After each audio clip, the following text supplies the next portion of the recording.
I want to share a short story with you all to show you how all this came about. When I was 8 years old, living in the Pueblo Projects, there was a little short guy, a little taller than a midget, white guy, and we called him Shorty Blue. He dug in trash cans. He dug for bottles. Don't think they had cans in those days. But my mother would always see him, and she would feed him. He'd come sit at our table. My mother wasn't like that. She would get him a meal, and I would sit at the table a lot of times with him, and watch him eat.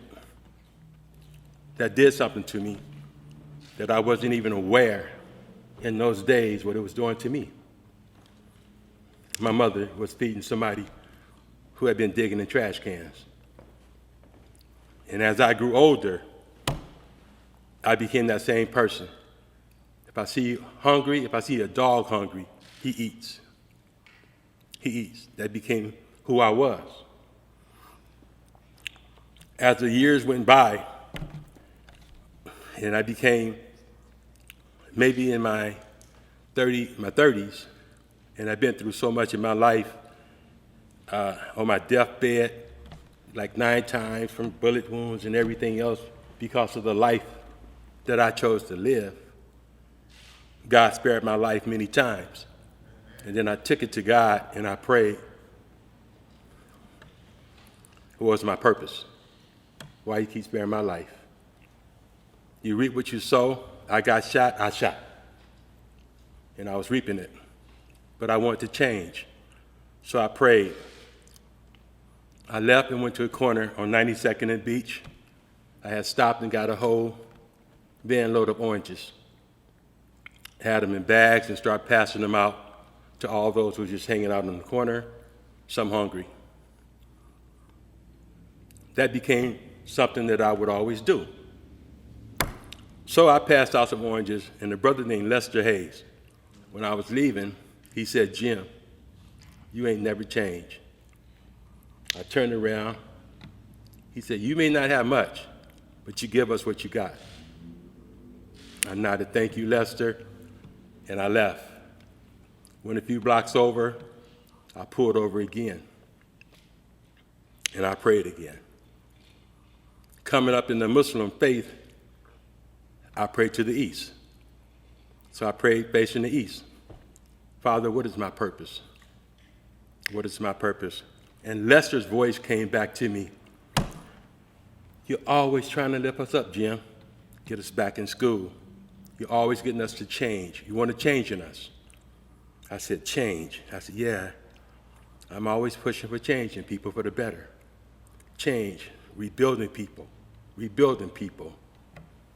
The rebuilding of people. So I wrote that down, the rebuilding of people, TROP. Didn't go to school much. I should say I didn't go to class much. I was at school every day in the hallways. Okay, I was in the hallways. Should have been out of school in 73. I came out in 75. Not because I couldn't do the work. I didn't give the teachers a chance to teach me. That was who I was. At least I thought I was. So I looked the word up. Is there such a word, trop? I said, damn, it means change. It means change. Trop means change. Through Lester, God gave me a word. Jim, change. So I came up with the trop to rebuild people, and that was in 2014 when we came up with trop. Started with me, and I'm telling y'all something. It's hard trying to help us. It's hard trying to help us. It was hard for me to get one person to see my dream until Brother Ja came. He came at a time where I was throwing in the towel.